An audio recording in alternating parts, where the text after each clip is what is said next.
আজকে তিনজন sitting MP, একজন মিনিস্টার, একজন এক্স এমপি একটা পার্টির ডেলিগেশনকে যারা নিজেদের অফিস ভাঙা হয়েছে বলে ভিজিট করতে এসছে।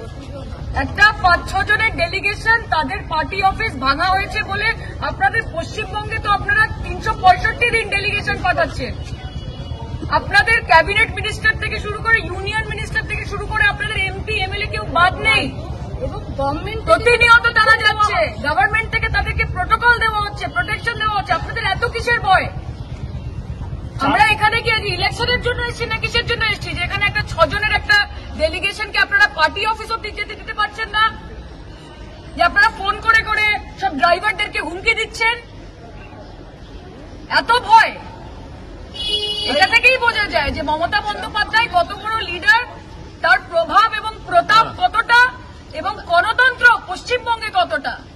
বন্ধুরা, এই চাঞ্চল্যকর ভিডিওটা তোমরা দেখলে, এটা আজকে সোশ্যাল মিডিয়ায় ভাইরাল। এটা সোশ্যাল মিডিয়ায় ভাইরাল ভিডিওটা যে কুণাল ঘোষ, সায়নী ঘোষ আর কি যেন বীরবাহা হাঁসদা না কি যেন নাম, বীরবাহা একটুখানি নামটা মনে আছে, আর একজন কি সজল না কি যেন নাম দেখলাম, ওই নামটা আমি ঠিক জানি না। এই 4 জন এয়ারপোর্টে বসে আছেন নিচে, ওনাদেরকে পরিষেবা দেওয়া হচ্ছে না, গাড়িতে করে বেরিয়ে নিজেদের পার্টি অফিসের কাছে যাওয়ার। হ্যাঁ, ঠিকই শুনেছো, নিজেদের পার্টি অফিসের কাছে যাওয়ার। এটা ত্রিপুরার ঘটনা। এই ঘটনা ত্রিপুরাতে ওনাদের একটা পার্টি অফিস আছে, মানে তৃণমূল কংগ্রেসের একটা পার্টি অফিস আছে। রাতের বেলা সেই পার্টি অফিসটা ভাঙচুর করেছে কিছু দুষ্কৃতিই বলবো অবশ্যই।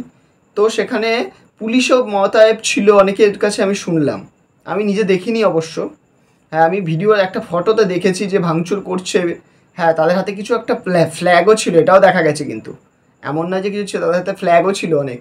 এবার হতে পারে ওটা তৃণমূলেরই ফ্ল্যাগ, বলছে কারণ ভাঙচুর করছিল, হয়তো তৃণমূলের ফ্ল্যাগটা তুলে ছুঁড়ে ফেলে দিচ্ছিল, এটা হতে পারে।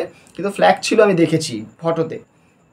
হতে পারি আমি ভুল, কোনো ফ্ল্যাগের নাম আমি বলছি না ওই জন্য, কারণ আমি দেখিনি প্রপার কোন পার্টির ফ্ল্যাগ ছিল। দেখলে অবশ্যই তোমাদের জানাতাম, অবশ্যই জানাতাম। তো বন্ধুরা, ত্রিপুরাতে ক্ষমতায় আছে কিন্তু কংগ্রেস না, তৃণমূল কংগ্রেস নয়। তৃণমূল কংগ্রেস কিন্তু ত্রিপুরাতে ক্ষমতায় নেই। হ্যাঁ, থাকে না সবাই একটা বিরোধী দল হিসেবে, সে বড় হোক ছোট।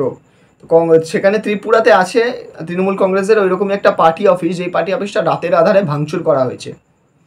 তো সেইটা দেখতে ভিজিটে যাচ্ছেন আমাদের তৃণমূল কংগ্রেস, আমাদের পশ্চিমবঙ্গের শাসিত দলের লোকেরা, নানা রকম এমপি, এক্স এমপি রয়েছেন, সায়নী ঘোষ, কুণাল ঘোষ, ওইদিকে বীরবাহা হাঁসদা, তারপরে সজল না কি যেন নাম ওই দাদাটার, এই 4 জন, আরেকজনও কি নাম ছিল, এনারা মিলে যাচ্ছেন ওখানে পর্যবেক্ষণ করতে। সেখানে দাঁড়িয়ে ও ত্রিপুরা পুলিশ এয়ারপোর্টে আটকে দিয়েছে, যেতে দিচ্ছে না, তাদের কোনো গাড়ির ব্যবস্থা করে দিচ্ছে না।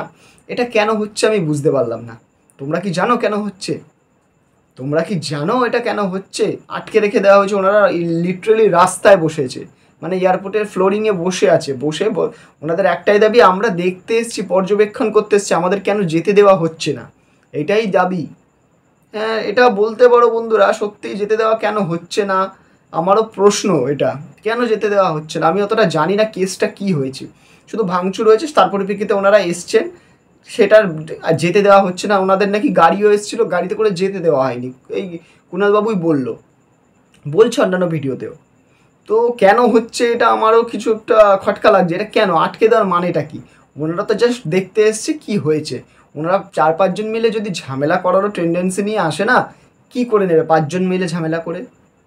যেখানে নাকি তাদের কোনো দলই, তারা বিরোধী, তারা শাসক দলের নয়, বিরোধীও নয়, একটা অপোনেন্ট পার্টি, কোনো বড় পার্টি নয়, ওই রাজ্যের জন্য কোনো বড় পার্টি নয় ওটা। 5 জন মিলে কি করে নেবে বন্ধুরা? যেই পার্টি অফিস ভেঙেছে সেখানে তারা সুরক্ষা, তাদের পার্টির লোকেরা সুরক্ষা দিতে পারেনি, সেই পার্টি অফিস ভাঙার জন্য ঝামেলা করতে যদি এসে থাকে এনারা, তাহলে তার লোক কোথায় চারপাশে? আর হ্যাঁ, আমার এটাও প্রশ্ন, এনারা নাকি, বা এনারা তো এমপি, অনেক একজন এক্স এমপিও আছেন, সাংসদরা রয়েছেন, এনাদেরকে একবার এয়ারপোর্টে নিতে কেউ আসেননি? আমার এই একটা প্রশ্ন রয়ে গেল, কেউ নিতেও আসেনি? টেক অফ করে গেছেন নিশ্চয়ই ওখান থেকে, এখান থেকে নিতে কেউ আসেননি? আমি তো বুঝে পাচ্ছি না। আর বন্ধুরা, এই ভিডিওটার আমি শেষ পর্যন্ত এইটুকুই দেখলাম যে ওনাদেরকে আটকে রেখে দিয়েছে, আসতে দিচ্ছে না, এয়ারপোর্ট থেকে বেরাতে দিচ্ছে না। কুণাল ঘোষ বলছে আমি 10 মিনিট ওয়েট করব, একটা ভিডিওতে দেখছিলাম, বলছিল 10 মিনিট ওয়েট করব, তো তারপরে আমরা বেরাবো। কিন্তু গাড়িতে করে যাবে যে, যেতে দিচ্ছে না। তো বন্ধুরা, আমি তো এখনও পর্যন্ত আমার চোখে পড়েনি যে ওনারা পৌঁছেছেন কি না ওই পার্টি অফিসে।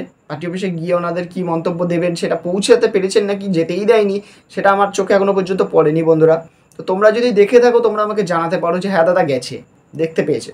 তো আমি যদি পাই তাহলে আমি নিশ্চয়ই পরের ভিডিওতে তোমাদের জন্য নিয়ে আসছি যে ওখানে গিয়ে ওনাদের কী মতামত হয়েছে, কী বক্তব্য রেখেছেন বা ওখানকার কী অবস্থাটা রিয়ালিটিতে দেখা যাচ্ছে দিনের বেলা হয়েছে, যেহেতু রাতে ঘটনাটা, দিনের সিচুয়েশানটা কী সেটা জানানোর জন্য যদি কোনো ভিডিও বানিয়ে থাকেন বা কোনো ফুটেজ যদি আমি পেয়ে যাই তোমাদের সামনে অতি সত্বর আমি নিয়ে আসার চেষ্টা করব। আজকের মধ্যেই আমি চেষ্টা করব জান প্রাণ লাগিয়ে দেখার, খুঁজে বের করার আর তোমাদেরকেও দেখানোর।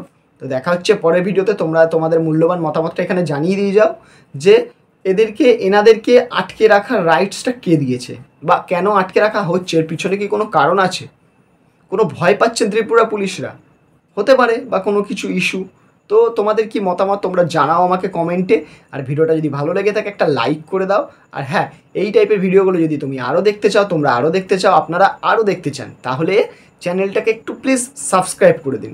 সাবস্ক্রাইব বাটনটা নিচে আছে, সাবস্ক্রাইব করার পাশে নোটিফিকেশান বেলটাও দাবিয়ে দিন। দেখা হচ্ছে পরের ভিডিওতে। টাটা।